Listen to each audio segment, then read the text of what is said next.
നമസ്കാരം. ഈ ദിവസം ഇതുവരെയുള്ള സമഗ്ര വാർത്തകളുമായി ലൈവ് at 6 തുടങ്ങുന്നു. ആദ്യം തലക്കെട്ടുകൾ നോക്കാം. വഖഫ് നിയമ ഭേദഗതിക്ക് സുപ്രീം കോടതിയുടെ ഭാഗിക സ്റ്റേ. അന്വേഷണ സമയത്ത് വഖഫ് അല്ലാതാകുമെന്ന വ്യവസ്ഥ മരവിപ്പിച്ചു. വഖഫ് നൽകാൻ 5 വർഷം ഇസ്ലാം മതം പിന്തുടരേണ്ടെന്നും കോടതി. വിജയമെന്ന ഹർജിക്കാർ. ഉപയോഗത്തിലൂടെ വഖഫാകില്ലെന്ന ഭേദഗതി അംഗീകരിച്ചത് നേട്ടമെന്ന് BJP. മുനമ്പത്തിന് അനുകൂലമായ വ്യവസ്ഥ തടഞ്ഞിട്ടില്ലെന്ന് സമരസമിതി.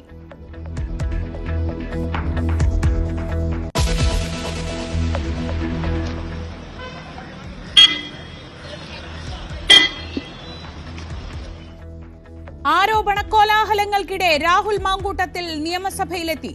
ഒപ്പം തിരുവനന്തപുരം യൂത്ത് കോൺഗ്രസ് അധ്യക്ഷനും. വരവ് പാർട്ടിയെ ധിക്കരിച്ചല്ലെന്ന MLA. പുറത്തുള്ള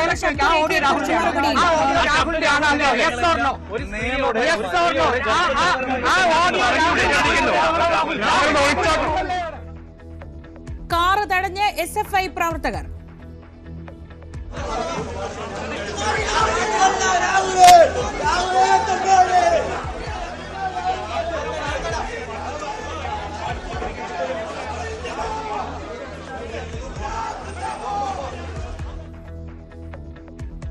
KPCC യോഗത്തിൽ രാഹുലിന് രൂക്ഷ വിമർശനം.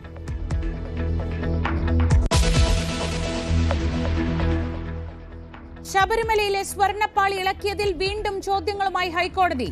നിർമ്മാണത്തിനായി എത്ര സ്വർണം ഇതുവരെ ഉപയോഗിച്ചെന്ന് ചോദ്യം. ഹാജരാക്കിയ രേഖകളിൽ വ്യക്തതയില്ലെന്നും ദേവസ്വം ബെഞ്ച്. കന്നിമാസ പൂജകൾക്ക് ശബരിമല നട നാളെ തുറക്കും.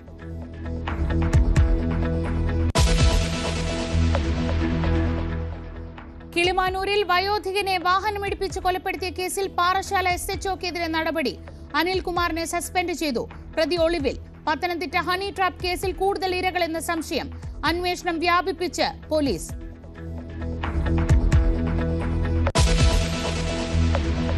കൊട്ടാരക്കര നീലേശ്വരം റോഡാണ്.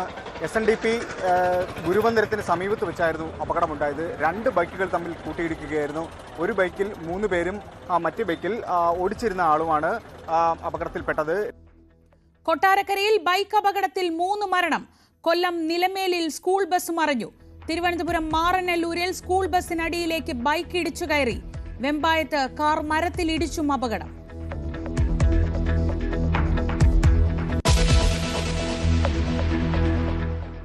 ഇസ്രയേൽ ആക്രമണത്തിൽ ഖത്തറിന്റെ മറുപടി എന്ത്? നിർണായക അറബ് ഉച്ചകോടി അല്പസമയത്തിനകം. ഇന്ത്യ US വ്യാപാര ചർച്ചകൾ പുനരാരംഭിക്കുന്നു. ചർച്ചകൾക്ക് US സംഘം ഇന്ന് രാത്രി ഡൽഹിയിലെത്തും.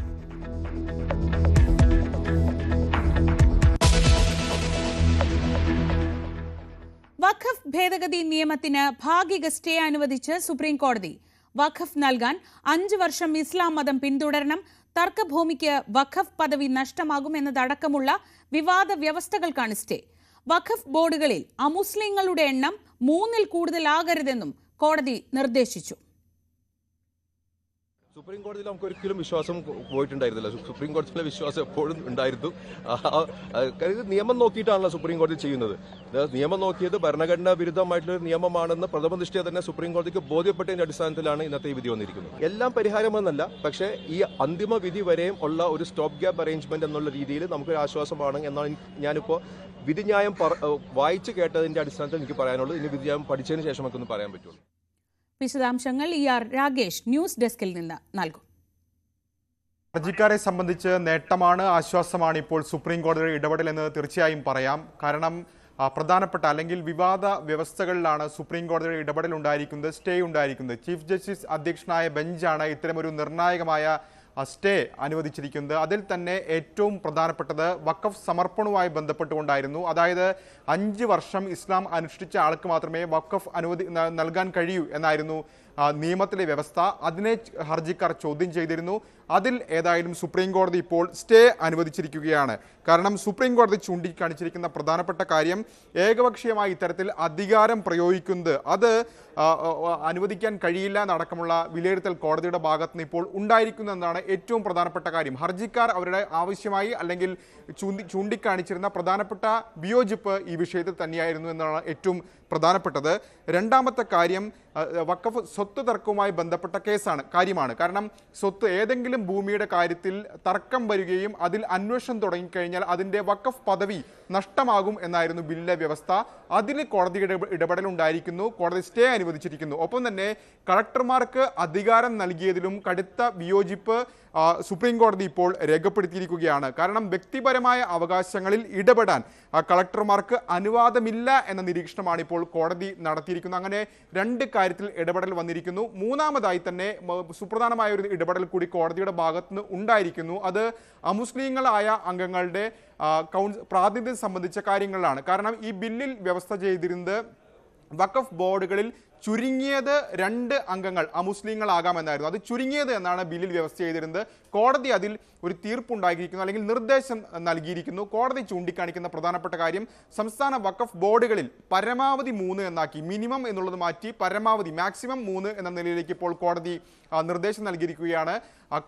വഖഫ് കൗൺസിലിന്റെ കാര്യത്തിലേക്ക് വരുമ്പോൾ 11 അംഗങ്ങളിൽ അത് 4 പേരെ പരമാവധി പാടുകയുള്ളൂ എന്ന നിർദ്ദേശം കൂടി വന്നിരിക്കുന്നു. അങ്ങനെ കോടതി ഇടക്കാല സ്റ്റേ അനുവദിച്ചിരിക്കുന്നു. ഒപ്പം ചില നിർദ്ദേശങ്ങൾ കൂടി മുന്നോട്ട് വെച്ചിരിക്കുന്നു. ഇതിൽ ഏറ്റവും എടുത്തു പറയേണ്ട ഏറ്റവും പ്രധാനപ്പെട്ട കാര്യം, സാധാരണ പാർലമെന്റ് പാസ്സാക്കുന്ന നിയമങ്ങളിൽ കോടതി ഇടപെടുന്ന പതിവില്ല.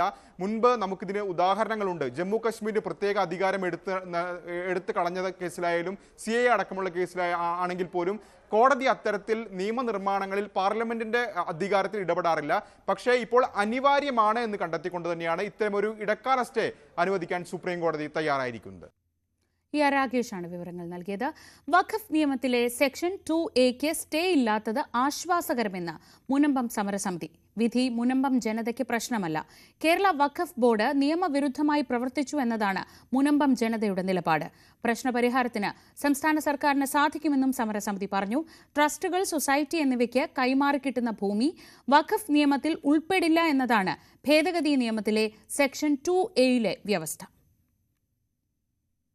ശക്തമായ രീതിയിലുള്ള സമരങ്ങളുമായിട്ട് ഞങ്ങൾ മുന്നോട്ട് പോകും. അതിനുശേഷം ഒക്ടോബർ 13-ാം തീയതി ഇവിടെ എല്ലാ സമുദായ നേതാക്കന്മാരും, അതേപോലെ തന്നെ എല്ലാ സമുദായ നേതാക്കന്മാരും വഞ്ചി സ്ക്വയറിലും സെപ്റ്റംബർ 27-ാം തീയതിയും പങ്കെടുക്കുന്നുണ്ട്. ഞങ്ങളുടെ മക്കളുടെ കാര്യമൊന്നും നടക്കണില്ല, വിവാഹ ചടങ്ങ് നടക്കണില്ല. ഞങ്ങളുടെ ഈ പട്ടയം സൊസൈറ്റിയിൽ എവിടെയെങ്കിലും പണയം വെച്ചാലും ഞങ്ങളുടെ കാര്യങ്ങൾ നടക്കുള്ളൂ. ഇതൊന്നും ഒരാൾക്ക് നടക്കണില്ല. എനിക്ക് 63 വയസ്സായി. ഞാൻ 63 കൊല്ലം ഇവിടെ താമസിക്കുന്നത്. 10-35 കൊല്ലം ഞങ്ങൾ ഇത് വില കൊടുത്ത് മേടിച്ചിട്ട്. പിന്നെ ഇവരുടെ ഭൂമിയാന്ന് പറഞ്ഞത് ഇപ്പം ഞങ്ങൾ വളരെയധികം കഷ്ടപ്പെട്ടു. ഇപ്പം ഇന്ന് ഞാൻ ജോലിക്ക് പോകേണ്ട ആളാണ്. ഞാൻ മത്സ്യത്തൊഴിലാളിയാണ്. ഞാൻ ഇന്ന് ജോലിക്ക് പോകേണ്ട ആളാണ്. എനിക്കിന്ന് ജോലിക്ക് പോകാൻ പറ്റിയില്ല. നിരാഹാരം ഇരിക്കണ്ടേ? ഇപ്പം ഗവൺമെന്റിന് ഞങ്ങൾക്ക് ചെയ്തു തരാനുള്ള എല്ലാ വകുപ്പുകളും ഉണ്ട്. അപ്പം ഇനിയും ഞങ്ങളിട്ട് താമസിപ്പിക്കാതെ ഞങ്ങൾക്കത് ചെയ്തു തരണമെന്നാണ് ഞങ്ങൾ പറയണത്. ഞങ്ങൾ ഇവിടെ ഈ കടപ്പുറത്ത് എല്ലാവരും സമ്പന്നരാരുമില്ല, എല്ലാം വേലെടുത്ത് ജീവിക്കുന്ന ആൾക്കാരാണ്. ഞങ്ങൾക്ക് എന്ന് പറഞ്ഞാൽ ഒറ്റപ്പെട്ട് ജീവിക്കുക, ഭർത്താവില്ല, മക്കളില്ല, മക്കൾ മരിച്ചുപോയി, അങ്ങനെയൊക്കെ. എന്നാലും ഇതിനു വേണ്ടി ഞങ്ങൾ സുഖമില്ലെങ്കിലും സമരപ്പന്തലിൽ വന്ന് ലഹരി ഒരുക്കണേണ്.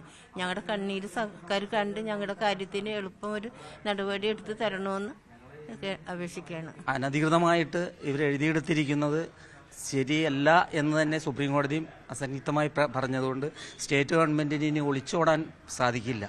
പിന്നെ ഇലക്ഷൻ വരട്ടെ, അവരെ അതുവരെയും പറഞ്ഞു പറ്റിച്ച് നിർത്തിയിട്ട് ഞങ്ങൾക്ക് ഇനി വോട്ട് വേണം എന്ന് പറയുന്നത് ഇനിയും പറ്റിക്കുക എന്നുള്ള ആ പ്രസ്ഥാനം ഗവൺമെൻറ്റുകൾ നിർത്തി ഞങ്ങളുടെ പ്രശ്നം ഏറ്റവും എളുപ്പം അവസാനിപ്പിക്കുക. ഞങ്ങളെ ആത്മഹത്യയിലേക്ക് തള്ളിവിടാതെ ഞങ്ങളുടെ മക്കളെയും എന്നും ഇതുപോലെ കടലിലെ വെള്ളം കുടിച്ച് അല്ലെങ്കിൽ മറ്റുള്ള ഞങ്ങളെ ചൂഷണം ചെയ്യുന്ന അവസ്ഥയിലേക്ക് മാറ്റി ഞങ്ങൾ രക്ഷിക്കണം. വഖഫിലെ സുപ്രീം കോടതി വിധി വലിയ പ്രതീക്ഷയെന്ന PK കുഞ്ഞാലിക്കുട്ടി. പാർലമെന്റിൽ കേവല ഭൂരിപക്ഷമുണ്ടെന്ന് കരുതി അടിസ്ഥാന സ്വഭാവങ്ങൾക്ക് മാറ്റം വരുത്താൻ കഴിയില്ലെന്നും PK കുഞ്ഞാലിക്കുട്ടി പറഞ്ഞു. വഖഫ് നിയമ ഭേദഗതിയിലെ സുപ്രീം കോടതി വിധി സ്വാഗതാർഹമെന്ന് സംസ്ഥാന അധ്യക്ഷൻ ജിഫ്രി മുത്തുക്കോയ തങ്ങൾ. ജുഡീഷ്യറിയിലെ വിശ്വാസം കൂട്ടി, കൂടുതൽ കാര്യങ്ങൾ മനസ്സിലാക്കിയതിനു ശേഷം പ്രതികരിക്കാമെന്നും ജിഫ്രി തങ്ങൾ പറഞ്ഞു. സുപ്രീം കോടതിയിൽ സമർപ്പിച്ച ഹർജിയുടെ അടിസ്ഥാനത്തിൽ അതിനോട് ബന്ധപ്പെട്ടുകൊണ്ട് പല പാർട്ടികളും ഹർജികൾ സമർപ്പിച്ചിട്ടുണ്ട്. അതിന്റെ അടിസ്ഥാനത്തിൽ കോടതിയിൽ നിന്നുണ്ടായ വിധി ബന്ധപ്പെട്ടവരിൽ നിന്നും കേട്ടതനുസരിച്ച് വളരെയധികം സന്തോഷകരമാണ്. ജുഡീഷ്യറിയിൽ നമുക്കുള്ള വിശ്വാസം ഒന്നും കൂടി വർദ്ധിപ്പിച്ചിരിക്കുകയാണ്. വഖഫ് നിയമ ഭേദഗതിക്കുള്ള സുപ്രീം കോടതിയുടെ ഭാഗിക സ്റ്റേ പ്രതീക്ഷ നൽകുന്നതെന്ന് ജമാഅത്തെ ഇസ്ലാമി അമീർ P. മുജീബ് റഹ്മാൻ. അന്തിമവിധി അനുകൂലമാകുമെന്ന പ്രതീക്ഷയുണ്ട്. വിവാദ വകുപ്പുകൾ റദ്ദു ചെയ്തത് ആശ്വാസകരമെന്നും മുജീബ് റഹ്മാൻ. വി.ഡി. സതീശൻ അടക്കമുള്ള നേതാക്കളുടെ എതിർപ്പ് തള്ളി ലൈംഗികാരോപണം നേരിടുന്ന രാഹുൽ മാങ്കൂട്ടത്തിൽ ഇന്ന് നിയമസഭയിലെത്തി. സമ്മേളനത്തിൽ പങ്കെടുക്കാൻ എത്തുമോ എന്ന കാര്യത്തിൽ അഭ്യൂഹങ്ങൾ നിലനിൽക്കെയാണ് സഭാ നടപടികൾ ആരംഭിച്ച് 20 മിനിറ്റ് പിന്നിട്ടപ്പോൾ രാഹുൽ നിയമസഭയിലെത്തിയത്. യൂത്ത് കോൺഗ്രസ് തിരുവനന്തപുരം ജില്ലാ അധ്യക്ഷൻ നേമം ഷജീറിനൊപ്പം സഭയിലെത്തിയ രാഹുൽ സഭാ നടപടികളിൽ പങ്കെടുക്കുകയും ചെയ്തു. LDF വിട്ടപ്പോൾ PV അൻവർ ഇരുന്ന സീറ്റാണ് രാഹുലിന്റെ ഇരിപ്പിടം.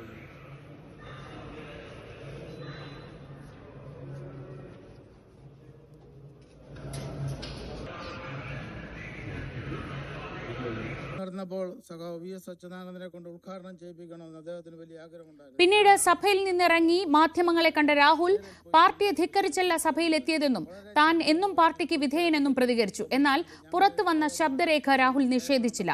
അന്വേഷണം നടക്കട്ടെ എന്നായിരുന്നു പ്രതികരണം.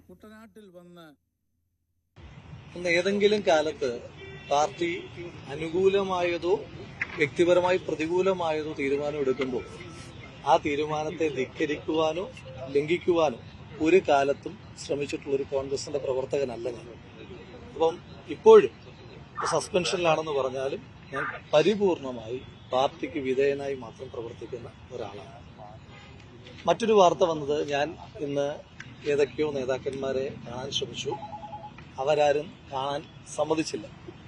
ആ വിഷയത്തിലും എനിക്ക് പറയാനായിട്ടുള്ളത്, ഒരു സസ്പെൻഷൻ കാലാവധിയിൽ ഉള്ള ഒരു പ്രവർത്തകൻ എങ്ങനെയൊക്കെയാണ് പെരുമാറേണ്ടതെന്നുള്ളൊരു ബോധ്യം ഈ പാർട്ടിയുടെ നിരവധി കാലമായിട്ടുള്ള ഒരു പ്രവർത്തന നിലയിൽ എനിക്കുണ്ട്. അപ്പൊ അതുകൊണ്ട് ഞാൻ ഒരു നേതാവിനെ കാണാൻ ശ്രമിച്ചിട്ടില്ല. കാരണം സസ്പെൻഷൻ പീരീഡിന് ചില മാനദണ്ഡങ്ങളുണ്ട്. അന്വേഷണ സംഘത്തിന്റെ പരിധിയിലിരിക്കുന്ന കാര്യങ്ങൾ, ആ പരിധിയിലിരിക്കുന്ന വ്യവസ്ഥയിൽ ഞാൻ പറഞ്ഞല്ലോ, ഒരു അന്വേഷണം നടന്നുകൊണ്ടിരിക്കുകയാണ്. ആ അന്വേഷണ സംഘത്തിന്റെ പരിധിയിലിരിക്കുമ്പോൾ അത്തരം കാര്യങ്ങളെല്ലാം നിയമപരമായി ചോദ്യം ചെയ്യാനുള്ള അവകാശം.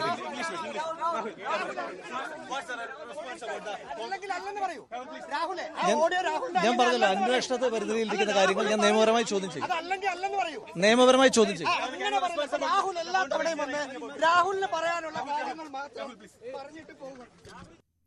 നിയമസഭയ്ക്ക് സമീപം രാഹുൽ മാങ്കൂട്ടത്തിന്റെ വാഹനം SFI പ്രവർത്തകർ തടഞ്ഞു. പ്രവർത്തകരെ പിന്നീട് പോലീസ് അറസ്റ്റ് ചെയ്ത് നീക്കി. അല്ല, DC ജനാധിപത്യപരമായ സമരങ്ങൾക്ക് ഞാൻ എതിരല്ല. DC സംസാരിക്കാമല്ലോ. ഇപ്പൊ അവിടെ വെച്ച് കാണാന്ന് പറഞ്ഞല്ലോ.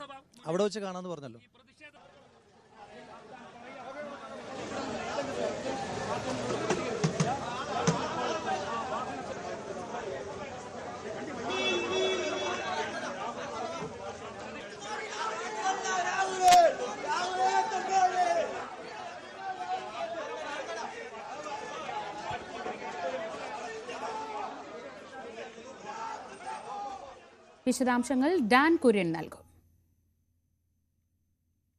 ഇന്ന് അനുശോചന പ്രമേയം പാസ്സാക്കുന്നതിന് വേണ്ടിയാണ് ചേർന്നത്. അങ്ങനെ ഒരു ദിവസം ഒരു ഉത്തരവാദിത്തപ്പെട്ട നിയമസഭാ സാമാജികരുടെ ഭാഗത്തു നിന്നും സഭാ നടപടികൾക്കോ അല്ലെങ്കിൽ ആ സഭാ നിയമങ്ങൾക്കോ വിരുദ്ധമായൊരു പ്രവർത്തനം ഉണ്ടാകില്ല. ആ ഉറപ്പ് തന്നെയാണ് രാഹുൽ മാങ്കൂട്ടത്തിന് ആത്മവിശ്വാസം പകർന്നതും. അതുകൊണ്ട് തന്നെയാണ് രാവിലെ 9:20 മുൻ മുഖ്യമന്ത്രി VS അച്യുതാനന്ദൻ ഉൾപ്പെടെയുള്ളവരെ അനുസ്മരിച്ച് സംസാരിച്ച് കഴിഞ്ഞ് പ്രതിപക്ഷ നേതാവ് സംസാരിക്കുന്നതിനിടയിൽ രാഹുൽ മാങ്കൂട്ടത്തിൽ സഭയിലേക്ക് അപ്രതീക്ഷിതമായി വരുന്ന സാഹചര്യം ഉണ്ടായതും അതിനുശേഷം സഭാ നടപടികൾ ഏറെക്കുറെ പൂർത്തിയാകുന്നതുവരെ രാഹുൽ സഭയിലുണ്ടായിരുന്നു. പക്ഷേ ഒരു തരത്തിലുള്ള പ്രതിഷേധങ്ങളോ മറ്റ് അസ്വാഭാവികമായ ഒരു പെരുമാറ്റങ്ങളോ ഒരു സാമാജികരുടെ ഭാഗത്തു നിന്നും രാഹുലിനോട് ഉണ്ടായില്ല എന്നതാണ് പ്രധാനപ്പെട്ട കാര്യം. പക്ഷേ സഭയ്ക്ക് പുറത്ത് അതായിരുന്നില്ല സ്ഥിതി.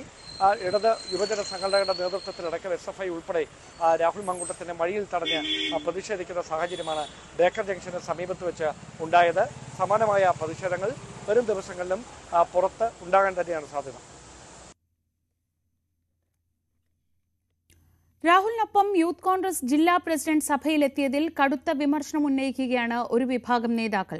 രാഹുൽ മാങ്കൂട്ടത്തിൽ കൂടിക്കാഴ്ചയ്ക്ക് സമയം തേടിയെങ്കിലും കേരളത്തിന്റെ ചുമതലയുള്ള AICC general secretary Deepa Das Munshi അനുമതി നിഷേധിച്ചു. MLA ആയതിനാൽ രാഹുലിന് സഭയിലെത്താമെന്നും സഭയിലെത്തിയതിൽ പാർട്ടിക്ക് ഉത്തരവാദിത്വം ഇല്ല എന്നുമാണ് KPCC അധ്യക്ഷൻ സണ്ണി ജോസഫ് അടക്കമുള്ളവരുടെ പ്രതികരണം. രാഹുൽ മാങ്കൂട്ടം ഇന്ന് സഭയിലെത്തിയിരിക്കുന്നു. കോൺഗ്രസിന് എന്താണ് പറയാനുള്ളത്? എത്തിയത് യൂത്ത് കോൺഗ്രസ് നേതാവിനൊപ്പമാണ്.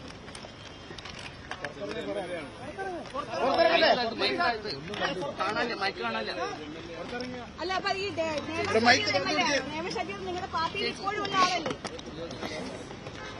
എങ്ങനെയാണ് പാർട്ടി പുറത്താക്കിയ ഒരാളെ യൂത്ത് കോൺഗ്രസ് സംരക്ഷിക്കുന്നത്?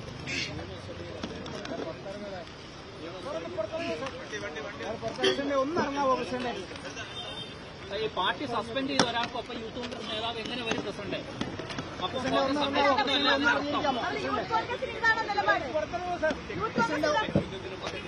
അതെങ്ങനെയാണ് പ്രസിഡന്റ് മറുപടി അർഹിക്കാതെ പോകുന്നത്? യൂത്ത് കോൺഗ്രസിന്റെ ജില്ലാ പ്രസിഡന്റാണ്.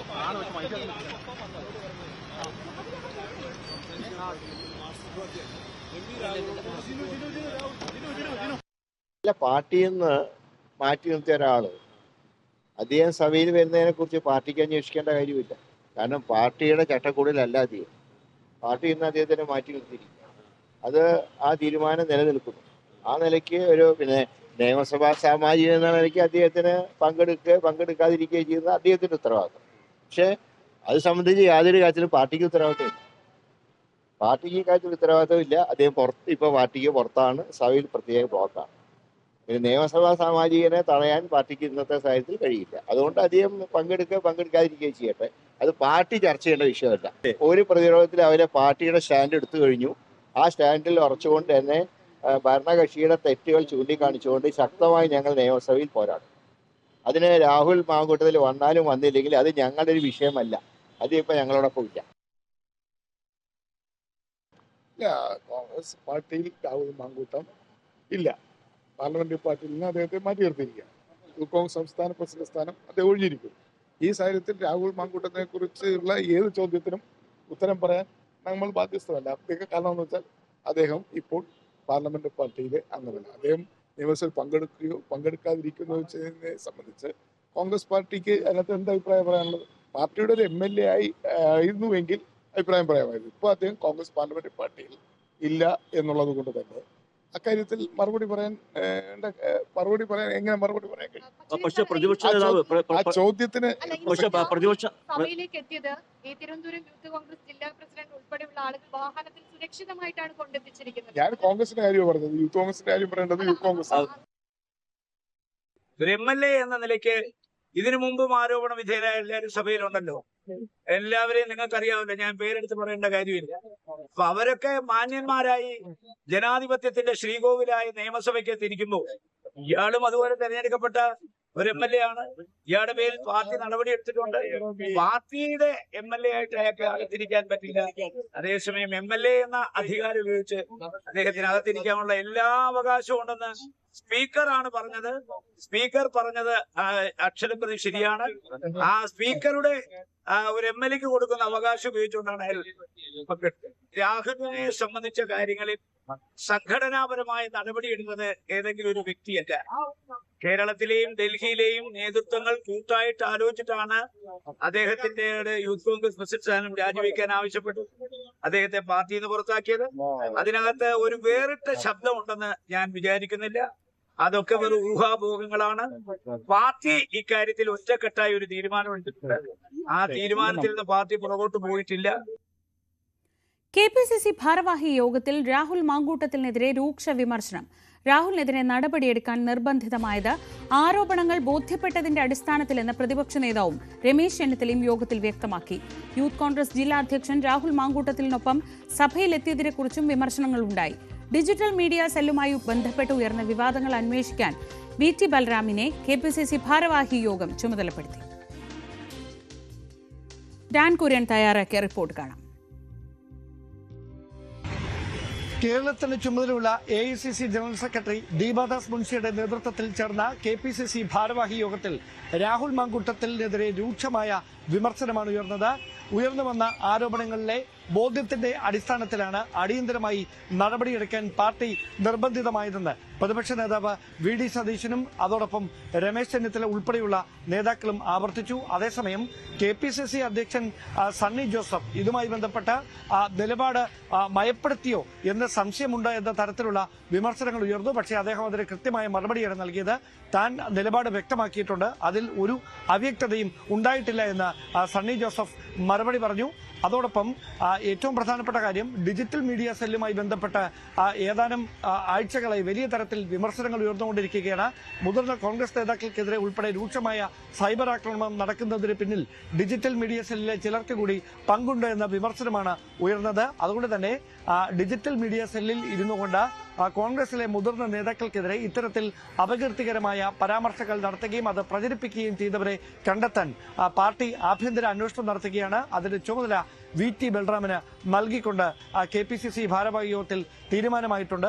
ഏറ്റവും പ്രധാനപ്പെട്ട കാര്യം, ഇന്ന് രാഹുൽ മാങ്കൂട്ടത്തിൽ നിയമസഭയിലേക്ക് എത്തിയപ്പോൾ രാഹുലിനൊപ്പം ഉണ്ടായിരുന്നത് യൂത്ത് കോൺഗ്രസിന്റെ തിരുവനന്തപുരം ജില്ലാ അധ്യക്ഷൻ ഷജീർ നേമമാണ്.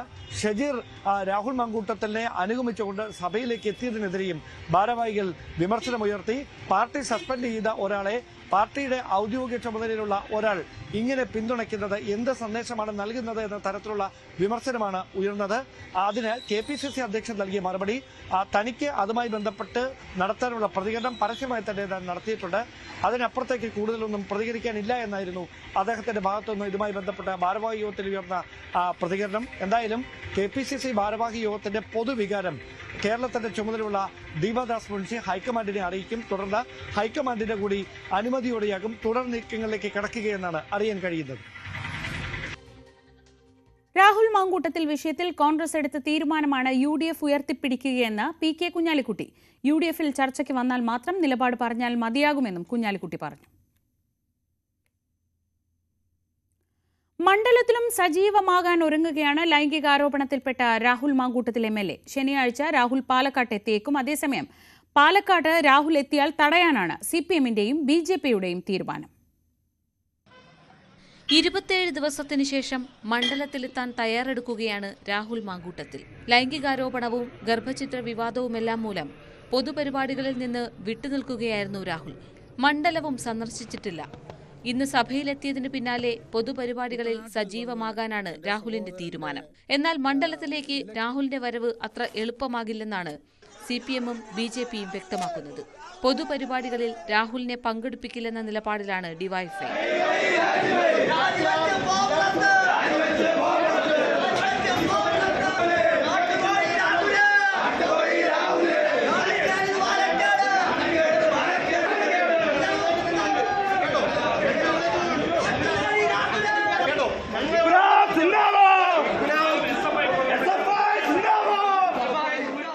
അദ്ദേഹത്തിന് എവിടെ വേണമെങ്കിലും വരാം. പാലക്കാട് മണ്ഡലത്തിനകത്ത് ഒരു പൊതുപരിപാടിയിൽ പങ്കെടുക്കാനാണ് ഉദ്ദേശിക്കുന്നതെങ്കിൽ ഇന്നുവരെ കാണാത്ത വലിയ പ്രതിഷേധം ഡിവൈഎഫ്ഐയുടെ ഭാഗത്തുനിന്നുണ്ടാവും. അത് രാഹുൽ ഇന്നേ വരെ കണ്ടിട്ടുള്ള പ്രതിഷേധങ്ങളിൽ നിന്ന് വെച്ച് ഏറ്റവും വലുതായിരിക്കും. ഡിവൈഎഫ്ഐയുടെ പ്രതിഷേധം എന്ന് വെച്ചാൽ ജനകീയ പ്രതിഷേധമാണ്, ജനങ്ങളെ അണിനിരത്തിക്കൊണ്ടുള്ള വലിയ പ്രതിഷേധമാണ് ഞങ്ങൾ നടത്താൻ വേണ്ടി ഉദ്ദേശിച്ചത്. കോൺഗ്രസിന് വേണ്ടാത്തവരെ പാലക്കാടിനും വേണ്ടെന്ന് BJP. ശക്തമായ പ്രതിഷേധമുണ്ടാകും. രാഹുൽ മാങ്കൂട്ടത്തിൽ MLA എന്ന തരത്തിൽ പങ്കെടുക്കുന്ന ഔദ്യോഗിക പരിപാടികളിൽ, പാലക്കാട് പരിപാടികളിൽ പങ്കെടുക്കുന്ന സമയത്ത് BJPയുടെ ഭാഗത്തുനിന്ന് അതിശക്തമായ രീതിയിലുള്ള പ്രതിഷേധങ്ങൾ ഉണ്ടാകുമെന്ന കാര്യത്തിൽ യാതൊരുവിധ സംശയവുമില്ല. അദ്ദേഹം രാജിവെക്കുന്നതുവരെ ശക്തമായ പ്രതിഷേധങ്ങൾ പാർട്ടിയുടെ ഭാഗത്തുനിന്നുണ്ടാവും. അതേസമയം ഒരു വിഭാഗം യൂത്ത് കോൺഗ്രസ് പ്രവർത്തകർ രാഹുലിന് കവചം തീർക്കുമെന്നറിയിച്ച് രംഗത്ത് വന്നിരുന്നു. ന്യൂസ് 18 പാലക്കാട്. മൈക്രോ ഫിനാൻസ് തട്ടിപ്പ് കേസിൽ അന്വേഷണ ഉദ്യോഗസ്ഥനെ മാറ്റണമെന്ന സർക്കാരിന്റെ ആവശ്യം ഹൈക്കോടതി തള്ളി. SP S ശശിധരൻ കേസിൽ തുടരും. സാമ്പത്തിക തട്ടിപ്പ് കേസുകളിലാണ് വെള്ളാപ്പള്ളി നടേശനെതിരെ അന്വേഷണം നടക്കുന്നത്. ശശിധരന് അന്വേഷണം പൂർത്തിയാക്കാമെന്നും കോടതി വിധിച്ചു. ലൈംഗികാതിക്രമ കേസിൽ മുൻ മന്ത്രി നീലലോഹിതദാസൻ നാടാരെ ഹൈക്കോടതി വെറുതെ വിട്ടു. വനം വകുപ്പ് മുൻ ചീഫ് കൺസർവേറ്റർ പ്രകൃതി ശ്രീവാസ്തവയുടെ പരാതിയിലെടുത്ത കേസിലാണ് നടപടി. കേസിൽ നീലലോഹിതദാസിനെ വിചാരണ കോടതി 1 വർഷം ശിക്ഷിച്ചിരുന്നു. ലൈംഗികാതിക്രമ കേസിൽ മുൻ മന്ത്രി നീലലോഹിതദാസൻ നാടാരെ വെറുതെ വിട്ടുകൊണ്ട് ഹൈക്കോടതി ഉത്തരവ്. നീലലോഹിതദാസൻ നാടാർക്ക് ആശ്വാസമാകുന്ന വിധിയാണ് ഇപ്പോൾ ഹൈക്കോടതിയിൽ നിന്നും ഉണ്ടായത്.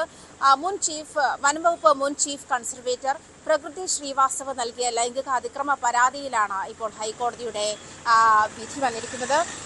കേസിൽ നീലലോഹിതദാസൻ നാടാരെ നേരത്തെ തന്നെ കോഴിക്കോട് കോടതി 1 വർഷം ശിക്ഷ വിധിച്ചിരുന്നു. അതായത് ലഘു തടവിന് വിധിച്ചിരുന്നു. അതേസമയം അതുമായി ബന്ധപ്പെട്ടുള്ള അപ്പീൽ കോടതിയെ അതിന് 3 മാസമായി ആ ശിക്ഷാവിധി ചുരുക്കിയിരുന്നു.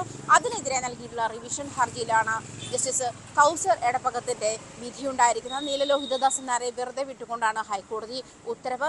1999 അന്നത്തെ ചീഫ് ഫോറസ്റ്റ് കൺസർവേറ്ററായിരുന്ന പ്രകൃതി ശ്രീവാസ്തവ നീലലോഹിതദാസൻ നായർക്കെതിരെ പരാതി നൽകിയിരുന്നത്. ആ പരാതിയിൽ 2000 കോഴിക്കോട് കോടതി ഈ നീലലോഹിതദാസൻ നാടാരെ ശിക്ഷയ്ക്ക് വിധിക്കുന്നത്. അതിനുശേഷമാണ് ഫാസ്റ്റ് ട്രാക്ക് കോടതി അത് 3 മാസമായി ചുരുക്കുകയും തുടർന്ന് ഇപ്പോൾ ഹൈക്കോടതി ആ വിധി തള്ളിക്കളയുന്ന അതല്ലെങ്കിൽ വെറുതെ വിടുന്ന ഒരു സാഹചര്യത്തിലേക്കും എത്തിയിരിക്കുന്നത്. തിരുവനന്തപുരം കിളിമാനൂരിൽ വയോധികനെ വാഹനമിടിപ്പിച്ച് കൊലപ്പെടുത്തിയ കേസിൽ പാറശാല SHO അനിൽകുമാറിനെതിരെ നടപടി. ഇയാളെ സർവീസിൽ നിന്ന് സസ്പെൻഡ് ചെയ്തു. അമിത വേഗതയിൽ അലക്ഷ്യമായി വാഹനം ഓടിച്ച് അപകടമുണ്ടാക്കിയ ശേഷം നിർത്താതെ പോയതിന് അനിൽകുമാറിനെതിരെ കേസെടുത്തിരുന്നു. ജാമ്യമില്ലാ വകുപ്പ് പ്രകാരമാണ് കേസ്. പ്രതി അനിൽകുമാർ ഒളിവിലാണ്. പത്തനംതിട്ട കോയിപ്രം ഹണി ട്രാപ്പ് കേസിൽ കൂടുതൽ ഇരകളുണ്ടെന്ന സംശയത്തിൽ പോലീസ്. മുഖ്യപ്രതി ജയേഷിന്റെ ഫോണിലെ ദൃശ്യങ്ങൾ കൂടി പരിശോധിച്ചായിരിക്കും കൂടുതൽ നടപടികൾ. ഭാര്യ രശ്മിയുടെ ഫോണിൽ നിന്നും യുവാക്കളെ മർദ്ദിക്കുന്ന ദൃശ്യങ്ങൾ പോലീസിന് ലഭിച്ചു. പ്രതികളെ നാളെ കസ്റ്റഡിയിൽ വാങ്ങാനാണ് അന്വേഷണ സംഘത്തിന്റെ തീരുമാനം. ആലപ്പുഴ സ്വദേശിയായ 19-കാരൻ, റാന്നി സ്വദേശിയായ 30-കാരൻ എന്നിവർക്കു പുറമെ കൂടുതൽ പേരെ ജയേഷും ഭാര്യ രശ്മിയും മർദ്ദനത്തിനിരയാക്കിയിട്ടുണ്ടെന്നാണ് വിവരം. ഇത് സംബന്ധിച്ച് 2 പേരുടെ പരാതി കൂടി നിലവിൽ പോലീസിന് മുന്നിലെത്തി. 2 പേരും സമാന രീതിയിൽ കോയിപ്രത്തെ വീട്ടിൽ വെച്ച് അതിക്രൂര മർദ്ദനത്തിന് ഇരയായോ എന്ന സംശയവും പോലീസിനുണ്ട്. എന്നാൽ പരാതിക്കാർ പോലീസിനോട് മൊഴി നൽകാൻ തയ്യാറായിട്ടില്ല. അറസ്റ്റിലായ രശ്മിയുടെ ഫോണിൽ നിന്നും 5 വീഡിയോ ക്ലിപ്പുകൾ ആറന്മുള പോലീസ് വീണ്ടെടുത്തിരുന്നു. അതിൽ നിന്നാണ് 2 യുവാക്കളെ മർദ്ദിക്കുന്ന ദൃശ്യങ്ങൾ കിട്ടിയത്. മുഖ്യപ്രതിയായ ജയേഷിന്റെ ഫോണിൽ ഒരു രഹസ്യ ഫോൾഡറുണ്ട്. അതിലെ ദൃശ്യങ്ങൾ വീണ്ടെടുക്കാൻ സൈബർ വിദഗ്ധരുടെ സഹായത്തോടെ അന്വേഷണ സംഘം ശ്രമം തുടങ്ങിയിട്ടുണ്ട്. ഫോണിൽ നിന്ന് ലഭിക്കുന്ന വിവരങ്ങളിൽ നിന്നും കൂടുതൽ ഇരകൾ ഉണ്ടെന്ന് കണ്ടെത്തിയാൽ കേസിൽ കൂടുതൽ നടപടികളുണ്ടാകും. സാമ്പത്തിക ലാഭത്തിനായുള്ള ഹണി ട്രാപ്പിനപ്പുറം ആഭിചാരം, അവിഹിതം തുടങ്ങിയ വിവരങ്ങളാണ് പോലീസിന് ലഭിച്ചിട്ടുള്ളത്. ഭാര്യ രശ്മിയുമായി ബന്ധമുണ്ടെന്ന സംശയത്തിൽ സുഹൃത്തുക്കളെ വീട്ടിൽ തന്ത്രപൂർവ്വം വിളിച്ചുവരുത്തിയാണ് ജയേഷ് മർദ്ദിച്ചതെന്നാണ് സൂചന. കൂടുതൽ സംശയങ്ങൾ നീക്കാൻ പരാതിക്കാരായ യുവാക്കളുടെ മൊഴി വീണ്ടും രേഖപ്പെടുത്തും. പ്രതികളെ കസ്റ്റഡിയിൽ വാങ്ങാൻ കോയിപ്രം പോലീസ് ഉടൻ അപേക്ഷ നൽകും. വിശദമായ ചോദ്യം ചെയ്യലും ശാസ്ത്രീയ അന്വേഷണവും നടത്തിയെങ്കിൽ മാത്രമേ കേസിലെ ദുരൂഹത നീക്കാൻ സാധിക്കുകയുള്ളൂ. ന്യൂസ് 18 പത്തനംതിട്ട. പോലീസ് അതിക്രമത്തിൽ പ്രതിഷേധിച്ച് കൊല്ലത്തും കൊട്ടാരക്കരയിലും BJP പ്രതിഷേധം. കൊട്ടാരക്കര DYSP ഓഫീസിലേക്ക് BJP ഈസ്റ്റ് ജില്ലാ കമ്മിറ്റിയുടെ നേതൃത്വത്തിലും കൊല്ലം കമ്മീഷണർ ഓഫീസിലേക്ക് BJP വെസ്റ്റ് ജില്ലാ കമ്മിറ്റിയുടെ നേതൃത്വത്തിലുമായിരുന്നു മാർച്ച്. കൊട്ടാരക്കരയിലെ മാർച്ച് BJP സംസ്ഥാന വൈസ് പ്രസിഡന്റ് അഡ്വക്കേറ്റ് ഷോൺ ജോർജും, കൊല്ലത്ത് മാർച്ച് സംസ്ഥാന സെക്രട്ടറി അഡ്വക്കേറ്റ് VV രാജേഷും ഉദ്ഘാടനം ചെയ്തു. സ്റ്റേഷനുകൾക്ക് മുന്നിൽ ബാരിക്കേഡുകൾ തീർത്ത് സമരക്കാരെ പോലീസ് തടഞ്ഞു. പോലീസ് നടത്തുന്ന ക്രൂരമർദ്ദനത്തിനും പോലീസ് രാജിനെതിരെയും തുടർ സമരങ്ങൾ ഉണ്ടാവുമെന്ന് BJP അറിയിച്ചു. ശബരിമലയിലെ ദ്വാരപാലകരുടെ സ്വർണ്ണപ്പാളി ഇളക്കിയ സംഭവത്തിൽ ചോദ്യങ്ങളുമായി ഹൈക്കോടതി. സ്വർണം പൂശിയ വിവരങ്ങളിൽ അവ്യക്തതയുണ്ടെന്നും ദേവസ്വം ബെഞ്ച് പറഞ്ഞു. സ്വർണ്ണപ്പാളി നിർമ്മാണത്തിനായി എത്ര സ്വർണം ഇതുവരെ ഉപയോഗിച്ചുവെന്ന് കോടതി ചോദിച്ചു.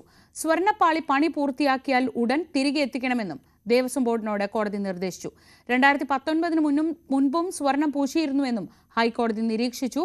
മഹസർ ഉൾപ്പെടെയുള്ള എല്ലാ മുൻരേഖകളും മറ്റന്നാൾ ഹാജരാക്കണമെന്നും കോടതി നിർദ്ദേശിച്ചു. കണ്ണൂർ മാടായിയിലെ വാദി ഹുദ സ്കൂളിൽ മാനേജ്മെന്റിനെതിരെ BJP. സ്കൂളിന്റെ കൈവശമുള്ള ഭൂമിയിൽ പകുതിയിലധികവും ദേവസ്വം ഭൂമി കയ്യേറിയെന്നാണ് ആരോപണം. എന്നാൽ BJPയുടെ വാദം അടിസ്ഥാനരഹിതമാണെന്നും നിയമപരമായി നിലനിൽക്കുന്നതല്ലെന്നും സ്കൂൾ മാനേജ്മെന്റ് പ്രതികരിച്ചു. ജമാഅത്തെ ഇസ്ലാമി നിയന്ത്രണത്തിലുള്ള വാദി ഹുദ സ്കൂൾ മാനേജ്മെന്റിനെതിരെയാണ് BJPയുടെ ഗുരുതരമായ ആരോപണം. ദേവസ്വം ഭൂമിയായ മാടായിപ്പാറയിലെ 3 ഏക്കർ സ്ഥലം കയ്യേറിയെന്നാണ് കണ്ടെത്തൽ. നേരത്തെ ചിറക്കൽ തമ്പുരാനിൽ നിന്ന് പിടാരർ സമുദായക്കാർക്ക് കിട്ടിയ സ്ഥലം വാദി ഹുദ മാനേജ്മെന്റ് വാങ്ങിക്കുമ്പോൾ 3 ഏക്കർ മാത്രമായിരുന്നു. എന്നാൽ ഇതിപ്പോൾ 6 ഏക്കർ സ്ഥലമായി മാറി. ഇതിൽ ദേവസ്വത്തിന്റെയും ഗവൺമെന്റിന്റെയും സ്ഥലമുണ്ട്. കയ്യേറിയ ഭൂമി ദേവസ്വം ബോർഡ് തിരിച്ചുപിടിക്കാൻ തയ്യാറാകണമെന്ന് BJP കണ്ണൂർ നോർത്ത് ജില്ലാ പ്രസിഡന്റ് KK വിനോദ് കുമാർ ആവശ്യപ്പെട്ടു. വാദിഹുദ സ്കൂളിനകത്ത് അവർക്ക് ഈ 3 ഏക്കറിലധികം സ്ഥലം, ആ സ്ഥലങ്ങൾക്ക് പൂർണ്ണമായും രേഖകളുണ്ടെങ്കിൽ അവർ പ്രസിദ്ധപ്പെടുത്തട്ടെ. നാളിതുവരെ അവർ പ്രസിദ്ധപ്പെടുത്തിയിട്ടില്ല. പല ആളുകൾ ആവശ്യപ്പെട്ടതാണ്. മാടായി സംരക്ഷണ സമിതി നടത്തുന്ന നിരവധി പ്രക്ഷോഭങ്ങളുണ്ട്. നോക്കൂ, ഈ ദേവസ്വത്തിൻ്റെ ഈ സ്ഥലം വാദിഹുദ സ്കൂളിലേക്ക് ഇന്ന് പോകുന്നൊരു റോഡുണ്ട്. ആ റോഡ് ഒരു രാത്രി കൊണ്ടാണ് അവർ മെറ്റൽ ചെയ്തത്. പൂർണ്ണമായും ദേവസ്വത്തിൻ്റെ സ്ഥലമാണ്. കാലാകാലം മാടായിപ്പാറ പൂരോത്സവത്തിൻ്റെ എഴുന്നള്ളിപ്പ് നടന്നു വരുന്ന റൂട്ടാണത്. ആ സ്ഥലം റോഡ് ആക്കുകയും അത് ഒരു രാത്രി കൊണ്ട് വാദിഹുദ സ്കൂളിലേക്ക് ടാർ ചെയ്ത് അവരുടെ സ്വന്തമാക്കി മാറ്റി. എന്നാൽ BJPയുടെ ആരോപണം അടിസ്ഥാനരഹിതമാണെന്നാണ് സ്കൂൾ മാനേജ്മെന്റിന്റെ വാദം. ദേവസ്വത്തിന് ഈ സ്ഥലവുമായി യാതൊരു ബന്ധവുമില്ല. 1980-ൽ ഈസ അബ്ദുറഹ്മാൻ സേട്ടിന്റെ കയ്യിൽ നിന്ന് വില കൊടുത്ത് ഭൂമി വാങ്ങിയത് ഒറ്റരേഖയായി 5 ഏക്കർ 77 സെന്റ് സ്ഥലമാണ്. ഈ ഭൂമി മാത്രമാണ് സ്കൂളിന്റെ കൈവശമുള്ളത്. മാടായി വില്ലേജ് ഓഫീസ് രേഖകൾ പരിശോധിച്ചാൽ ഇത് വ്യക്തമാകും. അതുകൊണ്ട് BJPയുടെ ഇത്തരം ആരോപണങ്ങളെ മുഖവിലക്കെടുക്കുന്നില്ലെന്നും Wadi Huda group general secretary Farooq Usman പറഞ്ഞു. വലിയ വളപ്പിൽ കൃഷ്ണൻ എന്ന് പറയുന്ന ആൾ 1925 മുതൽ കൈവശം വെച്ച് വരുന്ന സ്ഥലമാണിത്. 1925 വലിയ വളപ്പിൽ കൃഷ്ണനും അത് 1961 ഈസ അബ്ദുറഹ്മാൻ സേട്ടും കൈവശം വെച്ചത് 1980 ഒന്നിച്ച് വാദിഹുദ വാങ്ങിക്കുന്നത്. കിഴക്ക് ഭാഗത്ത് സ്ഥിതി ചെയ്യുന്ന മാടായി സ്കൂൾ ഗ്രൗണ്ട്, ആ ഗ്രൗണ്ട് 1951 അവർക്ക് ലഭിക്കുന്നത് ദാനമായിട്ട്. അങ്ങനെ ലഭിക്കുന്ന സമയത്ത് ആ രേഖയിൽ, അവരുടെ രേഖയിൽ പടിഞ്ഞാറുള്ള അതിരായിട്ട് പറഞ്ഞിരിക്കുന്നത് ഈ കിടങ്ങിനെക്കുറിച്ച് തന്നെയാണ്, ഈ മതിൽക്കെട്ടിനെക്കുറിച്ച് തന്നെയാണ് പറഞ്ഞിരിക്കുന്നത്. അതായത് മാടായി സ്കൂളിൻ്റെ രേഖയിലും വളരെ കൃത്യമായി ഈ ബൗണ്ടറിയെക്കുറിച്ച് പറഞ്ഞിട്ടുണ്ട്. അതുകൊണ്ട് തന്നെ ഇത്തരം ആരോപണങ്ങളെ നമുക്ക് മുഖവിലക്കെടുക്കേണ്ട ആവശ്യമില്ല. നിയമപരമായി അത് നിലനിൽക്കുന്നതുമല്ല. ഇതിനിടെ സ്കൂൾ മാനേജ്മെന്റിനെതിരെ പ്രക്ഷോഭം ശക്തമാക്കാനാണ് BJPയുടെ തീരുമാനം. നാളെ 11 മണിക്ക് സ്കൂളിലേക്ക് നടക്കുന്ന പ്രതിഷേധ മാർച്ച് BJP സംസ്ഥാന ജനറൽ സെക്രട്ടറി MT രമേശ് ഉദ്ഘാടനം ചെയ്യും. സുമേഷ് മൊറാഴ, ന്യൂസ് 18 കണ്ണൂർ. മറ്റു വാർത്തകൾ ഇടവേളയ്ക്ക് ശേഷം.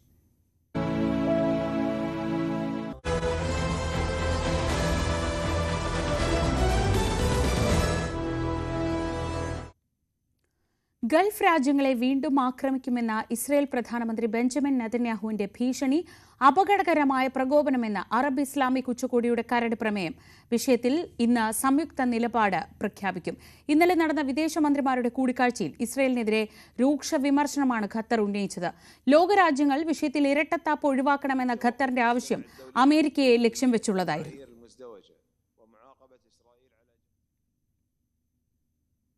ഇന്ത്യ US വ്യാപാര ചർച്ചകൾ പുനരാരംഭിക്കുന്നു. പുതിയ വ്യാപാര കരാർ ചർച്ച ചെയ്യാൻ US പ്രതിനിധികൾ ഇന്ന് രാത്രി ഇന്ത്യയിലെത്തും.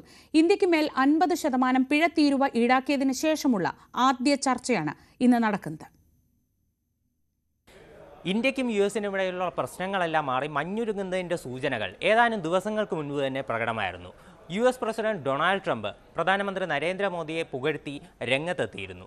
അതുപോലെ തന്നെ അദ്ദേഹം പറഞ്ഞു, ഇരു രാജ്യങ്ങൾക്കുമിടയിലുള്ള ബന്ധം അത് ദൃഢമാണെന്നും ഇനിയും ശക്തമായി തന്നെ മുന്നോട്ട് പോകുമെന്നും പറഞ്ഞിരുന്നു. ഇതിനെ അനുകൂലിച്ചുകൊണ്ട് പ്രധാനമന്ത്രി നരേന്ദ്രമോദി അദ്ദേഹം ട്വിറ്ററിലൊരു പോസ്റ്റ് ഇടുകയും ചെയ്തിരുന്നു. അപ്പോൾ അതിൻ്റെ തുടർച്ചയായിട്ടാണ് ഇരു രാജ്യങ്ങൾക്കുമിടയിൽ ഒരിക്കൽ നിന്നുപോയിട്ടുള്ള വ്യാപാര കരാർ ചർച്ചകൾ അതും പുനരാരംഭിക്കുന്നത്. കഴിഞ്ഞ ഓഗസ്റ്റ് 25-നായിരുന്നു 6ാം ഘട്ട വ്യാപാര കരാർ ചർച്ചകൾക്കായി US പ്രതിനിധികൾ ഇന്ത്യയിലെത്തുമെന്ന് അറിയിച്ചിരുന്നത്. എന്നാൽ ഇരു രാജ്യങ്ങൾക്കുമിടയിൽ ഉണ്ടായിട്ടുള്ള പ്രശ്നങ്ങൾ അത് കാരണം ഈ വ്യാപാര കരാർ ചർച്ച അത് നീണ്ടുപോവുകയായിരുന്നു. ഇന്ത്യക്കും US-നും ഇടയിൽ ഉള്ള വ്യാപാര തീരുവ അത് ഓഗസ്റ്റ് 7-ന് ആദ്യഘട്ടമായി 25% തീരുവ നിലവിൽ വന്നിരുന്നു.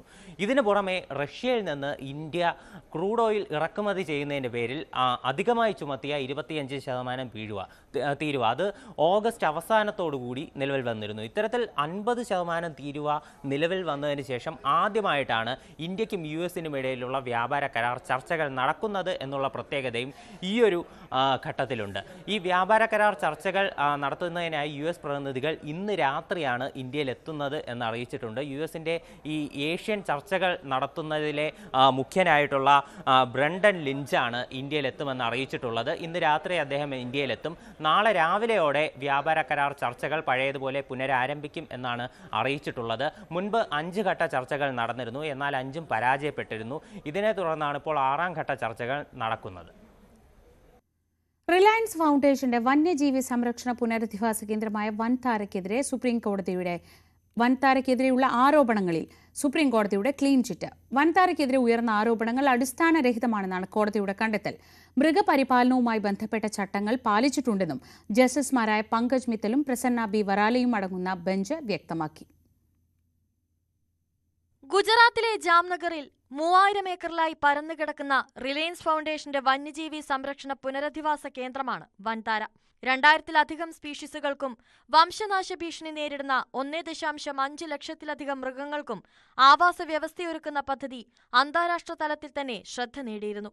ഇതിനിടയിലാണ് വൻതാരയിലേക്ക് മൃഗങ്ങളെ കൊണ്ടുവരുന്നതിൽ ഉൾപ്പെടെ ക്രമക്കേടാരോപിച്ച് അഭിഭാഷകൻ ജയസുഗിൻ സുപ്രീം കോടതിയിൽ പൊതുതാൽപര്യ ഹർജി നൽകിയത്. വിഷയത്തിൽ വിശദമായ അന്വേഷണം നടത്താൻ ജസ്റ്റിസ് ജെ ചെലമേശ്വർ അധ്യക്ഷനായ പ്രത്യേക SIT സംഘത്തെ കോടതി നിയമിച്ചിരുന്നു. ഇവരുടെ കണ്ടെത്തലുകൾ പ്രകാരമാണ് വൻതാരയ്ക്ക് ക്ലീൻ ചിറ്റ് നൽകിയത്. SIT റിപ്പോർട്ട് പരിശോധിച്ച സുപ്രീം കോടതി ബെഞ്ച് വൻതാര നിയമങ്ങൾ കർശനമായി പാലിക്കുന്നുണ്ടെന്ന് വ്യക്തമാക്കി. 1972-ലെ വന്യജീവി നിയമവും മൃഗശാലകൾക്കുള്ള നിയമങ്ങളും വംശനാശ ഭീഷണി നേരിടുന്ന ജീവികളുടെ വ്യാപാരത്തിനായുള്ള അന്താരാഷ്ട്ര കൺവെൻഷൻ പ്രകാരമുള്ള നിർദ്ദേശങ്ങളും അനുസരിച്ചാണ് പ്രവർത്തനമെന്നും SIT ചൂണ്ടിക്കാട്ടുന്നു. കഴിഞ്ഞ വെള്ളിയാഴ്ച സമർപ്പിച്ച റിപ്പോർട്ട് തിങ്കളാഴ്ചയാണ് കോടതി പരിഗണിച്ചത്. റിപ്പോർട്ട് പരിശോധിച്ച ശേഷം വിശദമായ ഉത്തരവ് പുറപ്പെടുവിക്കുമെന്നും സുപ്രീം കോടതി അറിയിച്ചു. ഇതോടെ വൻതാരയ്ക്കെതിരെ ഉയർന്ന ആരോപണങ്ങൾ അടിസ്ഥാനരഹിതമാണെന്ന് സംശയാതീതമായി തെളിഞ്ഞു. 2024-ൽ ഉദ്ഘാടനം ചെയ്ത പദ്ധതിക്കെതിരെ വന്യജീവികളെ അനധികൃതമായി എത്തിക്കൽ, സാമ്പത്തിക ക്രമക്കേടുകൾ, കള്ളപ്പണം വെളുപ്പിക്കൽ തുടങ്ങിയ ആരോപണങ്ങളാണ് ഉയർന്നിരുന്നത്. സുപ്രീം കോടതി വിധിയെ സ്വാഗതം ചെയ്ത ആനന്ദ് അംബാനി അന്വേഷണ സംഘത്തോട് പൂർണ്ണമായും സഹകരിക്കുമെന്നും വ്യക്തമാക്കിയിരുന്നു. News desk, news 18. Kollam Kottarakkara നീലേശ്വരത്ത് ബൈക്കുകൾ കൂട്ടിയിടിച്ച് 3 പേർ മരിച്ചു. പാലക്കാട് വളാഞ്ചേരി സ്വദേശി സഞ്ജയ്, കല്ലുവാതുക്കൽ സ്വദേശി വിജിൽ, വാമനപുരം സ്വദേശി അജിത്ത് എന്നിവരാണ് മരിച്ചത്. കൊട്ടാരക്കര അമ്പലത്തുംകാല റോഡിൽ നീലേശ്വരം ഗുരുമന്ദിരത്തിന് സമീപം ഉച്ചയ്ക്കായിരുന്നു അപകടം. നീലേശ്വരത്ത് വിവാഹ വീട്ടിലെത്തിയ യുവാക്കൾ സഞ്ചരിച്ച ബൈക്കുകളിൽ ഒരെണ്ണം എതിരെ വന്ന ബുള്ളറ്റുകളുമായി ഇടിക്കുകയായിരുന്നു. ശശിനാരായണൻ വിശദാംശങ്ങൾ നൽകും. ഇന്ന് കൃത്യം 1:30-നായിരുന്നു അപകടമുണ്ടായത്. കൊട്ടാരക്കര നീലേശ്വരം റോഡാണ്.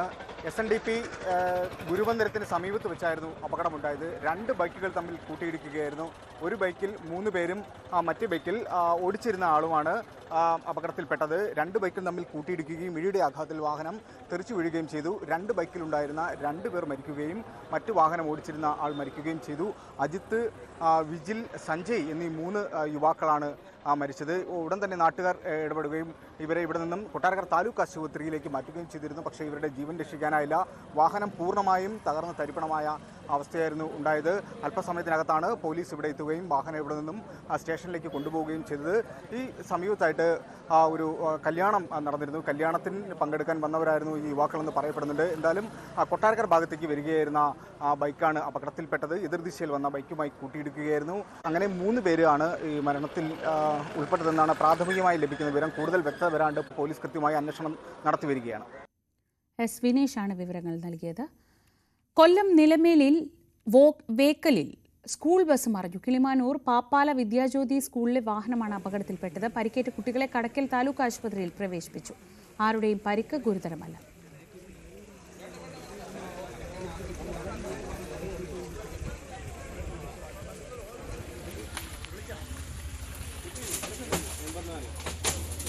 Gracias.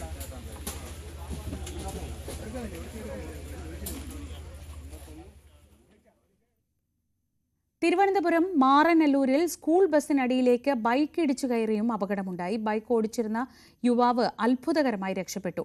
മാറനല്ലൂർ കുന്നിലായിരുന്നു സംഭവം. റോഡ് സൈഡിൽ പാർക്ക് ചെയ്തിരുന്ന മീൻ വണ്ടിയെ മറികടന്നെത്തിയ ബസ്സിനെ കണ്ട് നിയന്ത്രണം വിട്ട ബൈക്ക് വെട്ടിക്കുന്നതിനിടെ വീഴുകയായിരുന്നു. സ്വകാര്യ കമ്പനിയിൽ ജോലി ചെയ്യുന്ന പുന്നാവൂർ സ്വദേശി ജോസ് ആണ് അപകടത്തിൽപ്പെട്ടത്. പരിക്കേറ്റ ജോസിനെ ആശുപത്രിയിൽ പ്രവേശിപ്പിച്ചു.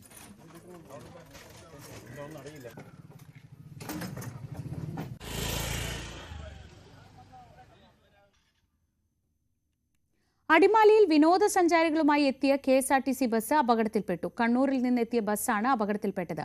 നിയന്ത്രണം നഷ്ടപ്പെട്ട ബസ് റോഡരികിലെ മൺതിട്ടയിൽ ഇടിച്ച് നിർത്തുകയായിരുന്നു. ഇന്നലെ രാത്രിയായിരുന്നു അപകടം. ബസ്സിൽ 45 യാത്രക്കാരുണ്ടായിരുന്നു. കുട്ടികളടക്കം 10 പേർക്ക് പരിക്കേറ്റു. ഇവരെ അടിമാലി താലൂക്ക് ആശുപത്രിയിൽ പ്രവേശിപ്പിച്ചു.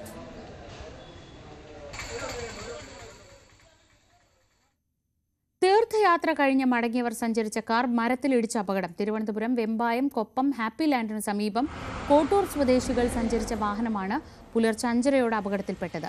ഡ്രൈവർ ഉറങ്ങിയതാകും അപകട കാരണമെന്നാണ് നിഗമനം. വാഹനത്തിൽ ഒരു കുട്ടി ഉൾപ്പെടെ 5 പേരുണ്ടായിരുന്നു. ഇവർ ആശുപത്രിയിലാണ്. പാലിയേക്കരയിലെ ടോൾ പിരിവ് മരവിപ്പിച്ച ഉത്തരവ് ഹൈക്കോടതി നാളെ വരെ നീട്ടി. ഇടപ്പള്ളി മണ്ണുത്തി ദേശീയപാതയിലെ ഗതാഗത കുരുക്ക് ഭാഗികമായി പരിഹരിച്ചുവെന്ന് ജില്ലാ കളക്ടർ കോടതിയിൽ റിപ്പോർട്ട് സമർപ്പിച്ചു. പ്രശ്നങ്ങൾ ഉണ്ടായ 18 ഇടങ്ങൾ പരിശോധിച്ച് 13 ഇടങ്ങളിലെ പ്രശ്നങ്ങൾ പരിഹരിച്ചതായാണ് റിപ്പോർട്ട്. ബാക്കിയിടങ്ങളിൽ നിർമ്മാണ പ്രവൃത്തികൾ പുരോഗമിക്കുന്നുവെന്നും കളക്ടർ കോടതിയെ അറിയിച്ചു. റിപ്പോർട്ട് പരിശോധിച്ച ശേഷം ഹർജി നാളെ വീണ്ടും കോടതി പരിഗണിക്കും. കൊട്ടാരക്കരയിൽ കിണറ്റിൽ വീണ് 3 വയസ്സുകാരന് ദാരുണാന്ത്യം. വിലങ്ങറ സ്വദേശികളായ ബൈജു ധന്യ ദമ്പതികളുടെ മകൻ ദിലീനാണ് മരിച്ചത്. വീട്ടുമുറ്റത്തെ കിണറ്റിൽ വീണായിരുന്നു അപകടം. കിണറിന്റെ ചുറ്റുമതിലിന്റെ ഉയരം കുറവായിരുന്നു. കളിക്കുന്നതിനിടെ കിണറ്റിലേക്ക് തെന്നി വീഴുകയായിരുന്നു. മൃതദേഹം കൊട്ടാരക്കര താലൂക്ക് ആശുപത്രി മോർച്ചറിയിൽ സൂക്ഷിച്ചിരിക്കുകയാണ്.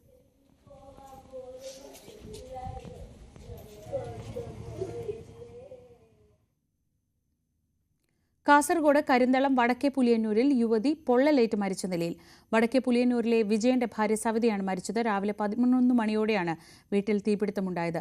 മണ്ണെണ്ണയൊഴിച്ച് തീ കൊളുത്തി ജീവൻ ഒടുക്കിയെന്നാണ് പ്രാഥമിക നിഗമനം. സംഭവത്തിന് മുൻപായി ഞാൻ വരാമെന്ന് വാട്സപ്പിൽ സ്റ്റാറ്റസ് ഇട്ടിരുന്നു. വർക്കല ഗവൺമെന്റ് ഹയർ സെക്കൻഡറി സ്കൂളിന് മുന്നിലുള്ള ബസ് കാത്തിരിപ്പ് കേന്ദ്രം തകർന്നു വീണു. സ്കൂൾ വിടുന്നതിന് തൊട്ടു മുൻപാണ് കാത്തിരിപ്പ് കേന്ദ്രം തകർന്നത്. വലിയ അപകടം ഒഴിവായി. നഗരസഭയെയും അധികാരികളെയും വിവരം അറിയിച്ചിരുന്നെങ്കിലും യാതൊരു നടപടിയും ഉണ്ടായില്ലെന്ന് സ്കൂൾ PTA പ്രസിഡന്റ് ആരോപിച്ചു.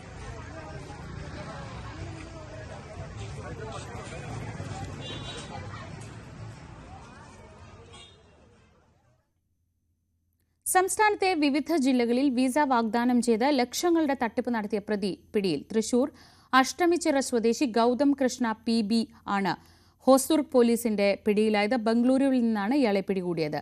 ജർമ്മനിയിലേക്ക് വിസ വാഗ്ദാനം ചെയ്ത് സംസ്ഥാനത്തിന്റെ വിവിധ ഭാഗങ്ങളിൽ 30ഓളം പേരിൽ നിന്ന് ഇയാൾ 60 ലക്ഷത്തോളം രൂപ തട്ടിയെടുത്തു എന്നാണ് പരാതി. കൊച്ചി പുറംകടലിൽ മുങ്ങിയ MSC എൽസ 3 കപ്പൽ ദൗത്യം വൈകും. കടലിനടിയിൽ നിന്ന് കപ്പൽ പൂർണ്ണമായും പുറത്തെടുത്ത് മാറ്റാൻ 1 വർഷമെങ്കിലും എടുക്കുമെന്ന് MLC കമ്പനി അറിയിച്ചു. കപ്പലിലെ എണ്ണ നീക്കം ചെയ്യൽ പുരോഗമിക്കുകയാണ്. കപ്പൽ തുടരുന്നതിൽ മത്സ്യത്തൊഴിലാളികളും ആശങ്കയിലാണ്. മെയ് 24-നായിരുന്നു MLC എൽസ 3 എന്ന കപ്പൽ കേരള തീരത്ത് അറബിക്കടലിൽ മുങ്ങിയത്. 4 മാസം പിന്നിട്ടിട്ടും ഈ കപ്പൽ പുറത്തെടുക്കാനുള്ള നടപടികളിലേക്ക് അധികൃതർ കടന്നിട്ടില്ല എന്നാണ് ലഭ്യമാകുന്ന വിവരം. ഇവർ പറയുന്ന വിശദീകരണം പ്രതികൂലമായിട്ടുള്ള സാഹചര്യമുണ്ടായി, കാലാവസ്ഥയുണ്ടായി. അതിനുശേഷം ഇപ്പോൾ അവർ ചെയ്യുന്ന ദൗത്യം എന്ന് പറയുന്നത് ഈ ഇന്ധനങ്ങൾ, ഈ ഷിപ്പിൽ നിന്നുള്ള ഇന്ധനം, ഓയിൽ, അത് ഒരു തുള്ളി പോലും ചോർന്നു പോകാതെ മറ്റൊരു കപ്പലിലേക്ക് പമ്പ് ചെയ്യുന്ന പ്രവൃത്തിയാണ് നടന്നുകൊണ്ടിരിക്കുന്നത്. അതിന് അല്പം സമയമെടുക്കും. അതിനുശേഷം മാത്രമേ ഇത് ഉയർത്തുവാൻ കഴിയൂ. അതിനു വേണ്ടിയിട്ടുള്ള പഠനം ആരംഭിച്ചു കഴിഞ്ഞു. പക്ഷെ അതപ്പോഴും ഒന്നിച്ച് ഈ കപ്പൽ പുറത്തേക്ക് എടുക്കുവാൻ കഴിയുമോ, അതോ ഓരോ ഘട്ടമായി മാത്രമേ എടുക്കാൻ കഴിയുകയുള്ളൂ എന്ന രീതിയിലുള്ള പഠനമാണ് ഇപ്പോൾ നടന്നുകൊണ്ടിരിക്കുന്നത്. എന്തായാലും 1 വർഷമെങ്കിലും വേണ്ടി വരും ആ കപ്പൽ പൂർണ്ണമായും പൊക്കി മാറ്റുന്നതിനെന്നുള്ളൊരു വിശദീകരണമാണ് അധികൃതരിൽ നിന്നും ലഭിക്കുന്നത്. പക്ഷെ അപ്പോഴും ആശങ്കയിലായിരിക്കുന്നത് മത്സ്യത്തൊഴിലാളികളാണ്. അവരെ സംബന്ധിച്ച് ഈ ട്രോളിംഗ് നിരോധനമൊക്കെ കഴിഞ്ഞതിന് ശേഷം പുറംകടലിലേക്ക് പോകുന്നതിന് വേണ്ടോ മത്സ്യബന്ധനത്തിന് വേണ്ടിയിട്ടൊക്കെ പോകുമ്പോൾ ഇവരുടെ വല കീറുന്ന സാഹചര്യങ്ങളിലേക്ക് മാറുകയാണ്. അതോടൊപ്പം തന്നെ ഈ കപ്പലുള്ളതിൻ്റെ പരിസര പ്രദേശങ്ങളിലേക്കൊന്നും തന്നെ ഇപ്പോഴും ഈ മത്സ്യത്തൊഴിലാളികളെ അടുപ്പിക്കുന്നില്ല എന്നൊരു പരാതി കൂടി അവർ ഉയർത്തുന്നുണ്ട്. എന്തായാലും ഈ ഒരു വിഷയം മുന്നിൽ നിൽക്കുമ്പോൾ എന്ത് നടപടിയാണ് സർക്കാർ തീരുമാനിക്കുന്നത്, അല്ലെങ്കിൽ സർക്കാർ ഇതിലൊരു നിയമ നടപടിയിൽ എത്രമാത്രം കാര്യക്ഷമമായി മുന്നോട്ട് പോകുന്നു എന്നുള്ളൊരു ആശങ്ക കൂടി മത്സ്യത്തൊഴിലാളികൾ പങ്കുവെക്കുന്നുണ്ട്. ഈ സർക്കാർ ഏതാണ്ട് ഈ വിഷയം വിട്ട മട്ടാണ്. ഈ ഒരു നഷ്ടപരിഹാരം സർക്കാർ ആവശ്യപ്പെട്ട നഷ്ടപരിഹാരം നൽകാൻ കഴിയില്ല എന്നാണ് കമ്പനി അധികൃതർ പറയുന്നത്. തങ്ങൾക്ക് 13 കോടി മാത്രമേ അനുവദിക്കാൻ കഴിയുകയുള്ളൂ എന്നുള്ളൊരു വിശദീകരണമാണ് കപ്പൽ അധികൃതരിൽ നിന്നും ലഭ്യമാക്കുന്നത്. പക്ഷേ സർക്കാർ ഇതിൽ കൂടുതൽ നടപടികളിലേക്കോ മത്സ്യത്തൊഴിലാളികളുടെ സങ്കടം കാണുന്നതിലേക്കോ കണ്ണു തുറക്കുന്നില്ല എന്നൊരു വിഷമം കൂടി മത്സ്യത്തൊഴിലാളികൾ ഉന്നയിക്കുന്നുണ്ട്. എന്നാലും ഏറ്റവും ഒടുവിലായി ലഭിക്കുന്ന വിവരം അനുസരിച്ച് ഈ കപ്പൽ ഉയർത്താൻ ഇനിയും സമയം ആവശ്യം വരും എന്നതാണ്. ഇതിന് കോടതി അടക്കം ഇതിലൊരു ശക്തമായിട്ടുള്ള നടപടി സ്വീകരിക്കണമെന്ന താക്കീതൊക്കെ നൽകുന്ന സാഹചര്യം ഉണ്ടായെങ്കിൽ പോലും ഈ കപ്പൽ അധികൃതരുടെ ഭാഗത്ത് നിന്നും ഒരു വേണ്ട ഊർജ്ജസ്വലത ഈ കപ്പൽ എടുത്ത് മാറ്റുന്നതിന് വേണ്ടിയിട്ടുള്ള നടപടികളൊന്നും തന്നെ ആരംഭിച്ചിട്ടില്ല എന്നാണ് വ്യക്തമാകുന്നത്.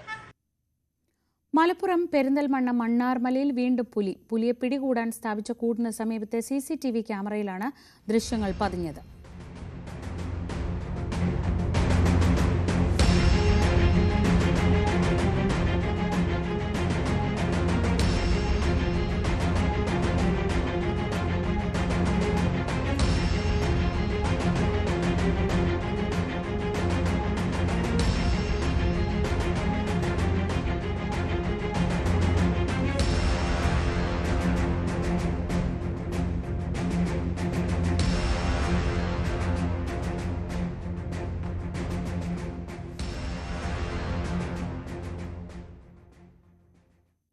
എഞ്ചിനീയറിംഗ് കോളേജിലെ പൂർവ്വ വിദ്യാർത്ഥികൾക്കായി സംഘടിപ്പിക്കുന്ന അഖിലേന്ത്യാ ഫുട്ബോൾ ടൂർണമെന്റ് ബാക്ക് പാസിന്റെ 4ാം എഡിഷൻ ആരംഭിക്കുന്നു. നവംബർ 8, 9 തീയതികളിൽ കൊച്ചിയിലാണ് മത്സരം. ആദ്യം രജിസ്റ്റർ ചെയ്ത 36 ടീമുകൾക്കാണ് അവസരം. കോട്ടയം രാജീവ് ഗാന്ധി ഇൻസ്റ്റിറ്റ്യൂട്ട് ഓഫ് ടെക്നോളജിയിലെ പൂർവ്വ വിദ്യാർത്ഥികളുടെ ഫുട്ബോൾ കൂട്ടായ്മയായ ഫുട്ബോൾ ഫാൻസ് ഫോറമാണ് പരിപാടിയുടെ സംഘാടകർ. കേരളത്തിലുള്ള ഫുട്ബോൾ ഡെവലപ്മെന്റ് എങ്ങനെ നടത്താം എന്നുള്ളതും നമ്മുടെ ഒരു മിഷന്റെ ഭാഗമാണ്.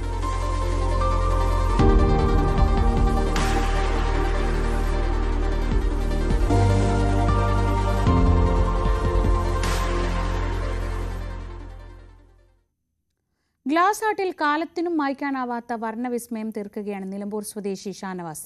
സ്റ്റെയിൻഡ് ഗ്ലാസിൽ ഗ്ലാസ് ആർട്ട് ചെയ്യുന്ന അപൂർവം കലാകാരന്മാരിൽ ഒരാളാണ് ഷാനവാസ്. നൂറ്റാണ്ട് പഴക്കമുള്ള കലാരൂപത്തിൽ സ്വന്തമായ ഒരു ശൈലി തന്നെ തീർത്തിട്ടുണ്ട് നിലമ്പൂർ സ്വദേശിയായ ഇദ്ദേഹം.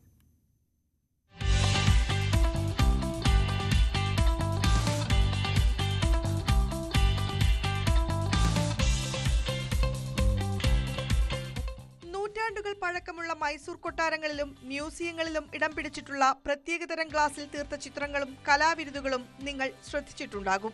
ഇന്ന് കേരളത്തിനകത്തും പുറത്തുമുള്ള നിരവധി ക്രൈസ്തവ ദേവാലയങ്ങളിൽ ഇത്തരം ഗ്ലാസ് കലാരൂപങ്ങൾ കാണാം. സ്റ്റെയിൻഡ് ഗ്ലാസ് ആർട്ട് എന്നറിയപ്പെടുന്ന കലാവിസ്മയത്തെ സ്വന്തം വിരലുകളിലേക്ക് ആവാഹിച്ച് വിസ്മയം തീർക്കുകയാണ് നിലമ്പൂർ എടക്കരയിലെ മൂത്തേടം സ്വദേശി VK ഷാനവാസ്. വിദേശ നിർമ്മിത കളർ ഗ്ലാസുകളിൽ ചിത്രങ്ങൾ വരയ്ക്കുന്ന കേരളത്തിലെ അപൂർവം കലാകാരന്മാരിൽ ഒരാളാണ് ഇദ്ദേഹം.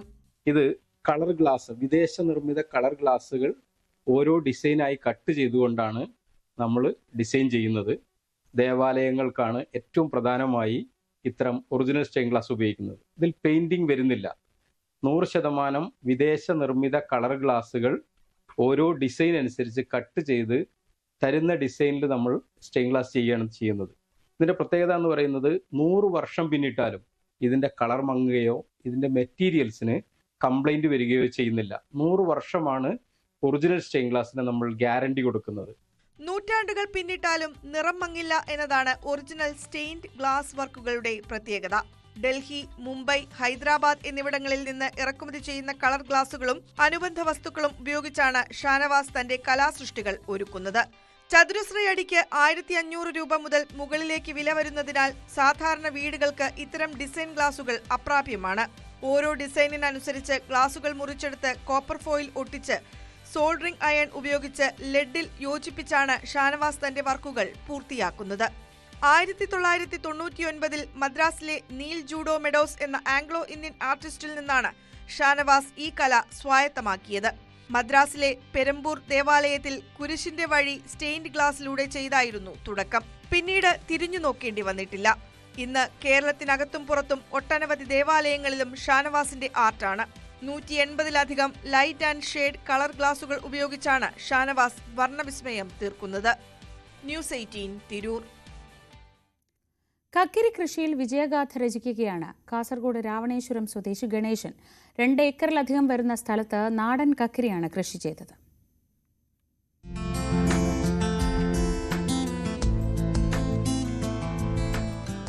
രാവണേശ്വരം മാക്കി പുതിയ കണ്ടത്തെ ഗണേശൻ വർഷത്തിൽ 3 തവണ 2 ഏക്കറിലധികം വരുന്ന സ്ഥലത്താണ് പച്ചക്കറി കൃഷി ചെയ്യുന്നത്. നാടൻ കക്കിരിയാണ് പ്രധാനമായും ഗണേശന്റെ കൃഷി. സ്വന്തമായി 10 സെന്റ് സ്ഥലം മാത്രമുള്ള ഗണേശൻ 2 ഏക്കറിലധികം സ്ഥലം പാട്ടത്തിനെടുത്താണ് തന്റെ കൃഷി തുടർന്നു കൊണ്ടുപോകുന്നത്. ഇതിൽ ഭൂരിഭാഗം സ്ഥലത്തും നാടൻ കക്കിരിയാണ്. കൃഷി ഉപജീവനമാർഗമായ ഗണേശൻ വർഷത്തിൽ 3 പ്രാവശ്യം ഇങ്ങനെ കക്കിരി, വെള്ളരി എന്നിവ കൃഷി ചെയ്തു വരുന്നു. മധുരക്കിഴങ്ങ്, പഴവർഗ്ഗങ്ങൾ, വാഴ, ഇഞ്ചി എന്നീ കൃഷികളും ഗണേശൻ ചെയ്യാറുണ്ട്. കൂടാതെ പാട്ടത്തിനെടുത്ത 1 ഏക്കറോളം സ്ഥലത്ത് നെൽകൃഷിയും ചെയ്തു വരുന്നു. വിളവെടുത്ത കാർഷികോൽപ്പന്നങ്ങൾ മാർക്കറ്റിലെത്തിക്കുന്നതിനായി കൃഷിയിൽ നിന്നും ലഭിച്ച വരുമാനത്തിൽ സ്വരൂപിച്ച തുക ഉപയോഗിച്ച് കർഷകൻ എന്ന ഗുഡ്സ് ഓട്ടോയും ഗണേശനൊപ്പമുണ്ട്. 1-2 ഏക്കറോളം കക്കരി കൃഷി ചെയ്യുന്നുണ്ട്. വർഷം തോറും ചെയ്യും. അത് കഴിയാതെ പിന്നെ പുഞ്ച മൂർന്നിട്ടാകുമ്പോൾ കക്കരി, വെള്ളരി ഈ രീതിയിൽ കൃഷി ചെയ്യുന്നുണ്ട്. 3 പ്രാവശ്യമായിട്ട് കക്കരി കൃഷിയും വെള്ളരി കൃഷിയൊക്കെ ചെയ്യുന്നുണ്ട്. അതുകൂടാതെ മധുരക്കിഴങ്ങ്, വാഴ, ഇങ്ങനെ പലതരം കൃഷി, പയറുവർഗ്ഗങ്ങളായാലും എല്ലാ കൃഷിയും ഉണ്ട്. മഴക്കാലത്ത് കൂടുതൽ ചെയ്യും. വേനൽക്കാലത്ത് വെള്ളത്തിൻ്റെ അഭാവം കാരണം വേനൽക്കാലത്ത് ചെയ്യുന്ന കുറവാണ്. അജാനൂർ പഞ്ചായത്തിലെ മികച്ച കർഷകനുള്ള ബഹുമതിയും ഗണേശനെ തേടിയെത്തിയിട്ടുണ്ട്. മറ്റു കർഷകർക്ക് ആവശ്യമായ വിത്തിനങ്ങളും ഗണേശൻ നൽകി വരുന്നു. ഭാര്യ സവിതയും രാവണേശ്വരം ഗവൺമെന്റ് ഹയർ സെക്കൻഡറി സ്കൂളിൽ 9ാം ക്ലാസ് വിദ്യാർത്ഥിയായ തീർത്ഥയും 5ാം ക്ലാസ് വിദ്യാർത്ഥിയായ ശ്രീയയും എല്ലാ സഹായങ്ങളുമായി ഗണേശനൊപ്പമുണ്ട്. ന്യൂസ് 18 കാസർഗോഡ്.